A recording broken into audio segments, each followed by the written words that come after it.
Oi, gente, tudo bom? Aqui é Brenda. Vou continuar aqui com vocês falando um pouquinho sobre a água. Na última aula, algumas pessoas vieram e eu já comecei a falar. Então, só lembrando para vocês sobre a importância da água no planeta Terra. Aqui fez com que surgisse e fosse possível a vida. Então, para falar um pouquinho mais sobre a água, vamos falar das propriedades dela. E a primeira delas é a capilaridade. A segunda propriedade que eu quero que vocês lembrem é que a água tem o poder de dissolver a maioria das substâncias, então ela é considerada solvente universal por isso. E para lembrar disso, para aprofundar, né, eu quero que vocês lembrem que uma solução ela é composta então por soluto mais solvente, em que o soluto é a parte sólida e o solvente é sempre a parte líquida, nesse caso, a água. Por isso, então, a água ela é capaz de dissolver a maioria das substâncias. A próxima propriedade é a regulação térmica, que é a capacidade, a propriedade da água de reter calor, de regular o calor. Então, nesse caso, a gente tem que lembrar de. Eu tentei escrever bem pequenininho aí em cima, mas não sei se vai dar para ver. A primeira palavra é homeotérmicos e a segunda palavra é pecilotérmicos. Então, homeotérmicos somos nós, por exemplo, animais que conseguem reter o calor dentro do nosso corpo por causa da quantidade de água que a gente tem. E os pecilotérmicos são animais que não conseguem fazer isso, que, portanto, precisam ficar indo hora para o sol, hora para o frio, hora para o sol, hora para o frio. Só vocês olharem para uma lagartixa para ver esse comportamento direitinho acontecendo. A próxima reação, a próxima propriedade são as reações químicas, então, e ou melhor, a capacidade, né, a propriedade que a água tem de participar de reações químicas. E aí eu escrevi para vocês condensação e desidratação, que são reações onde acontece formação de água por algum processo. E a última é hidrólise, que é a quebra por meio da água, a quebra da molécula da água. A gente vai dar uma aprofundada nisso depois. Aí, por último, eu estou falando de transporte de substâncias, ou meio de transporte, porque a água é o meio de transporte dentro dos corpos, e a isso nos animais a gente chama de fluxo de água, e nas plantas, na célula das plantas, a gente chama isso de ciclose. Lembrando que a gente vai aprofundar isso ainda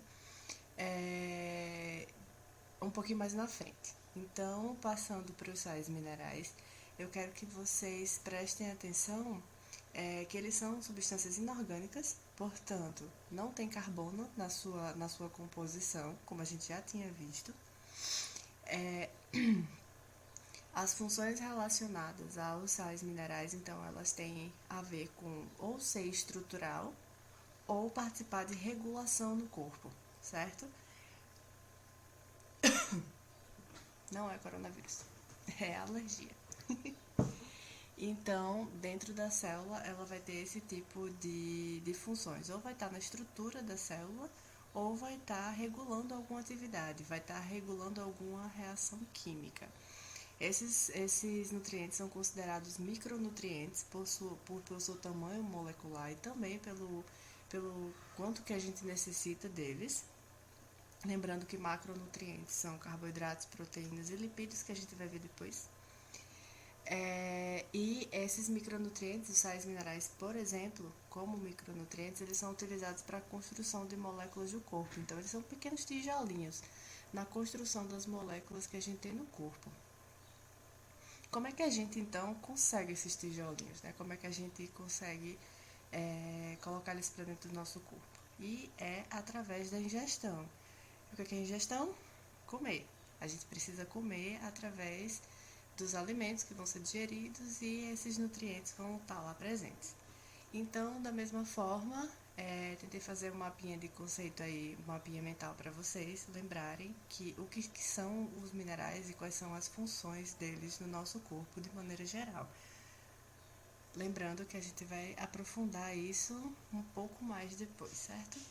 Então, a primeira coisa que eu quero que vocês lembrem é a regulação osmótica. Lembra dessa expressão, osmose.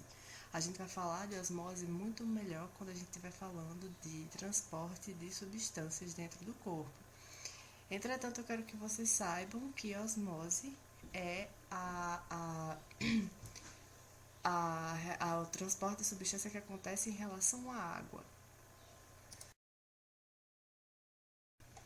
A próxima propriedade em relação aos sais minerais é o equilíbrio elétrico. Lembrando para vocês de uma coisa que vocês provavelmente devem ter visto lá no nono ano, os elementos químicos eles possuem características específicas, né? E alguns deles são considerados íons e os outros cátions, se eles tiverem cargas positivas ou negativas. Então, esses sais minerais,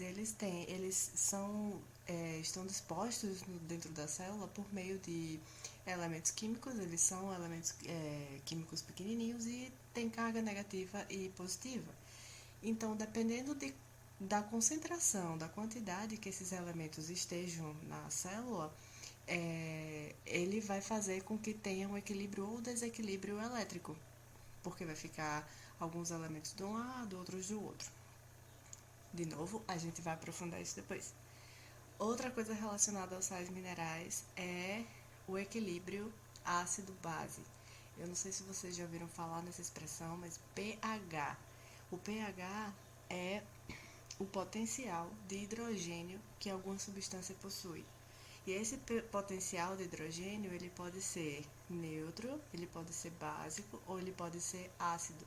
E no nosso corpo, geralmente os sais minerais têm a ver com esse pH para deixar ele o mais neutro possível, que é o pH, por exemplo, da água, para que as reações elas possam acontecer, porque cada reação tem um pH ideal. Por exemplo, no nosso estômago é interessante que o pH seja ácido, para que os ácidos do estômago possam digerir nossas proteínas, por exemplo.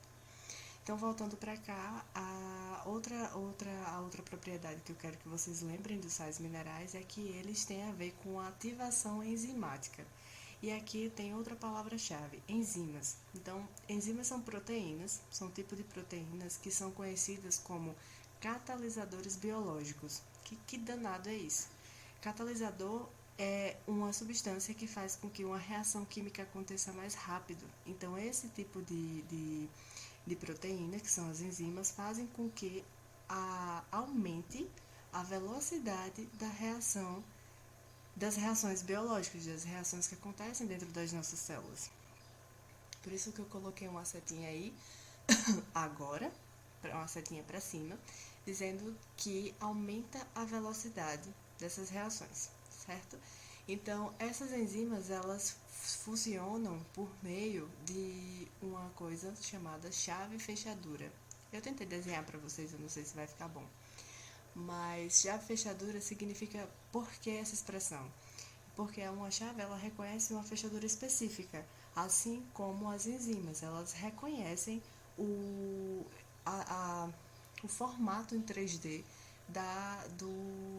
do substrato que ela vai se ligar.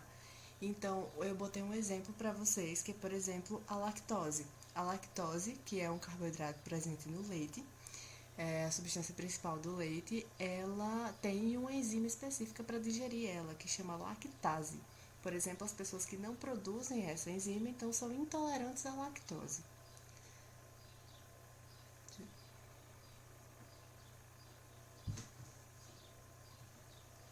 Então, lembrando que essas enzimas, para serem ativadas, para fazerem essas reações acontecerem mais rápido, geralmente elas precisam de um cofator.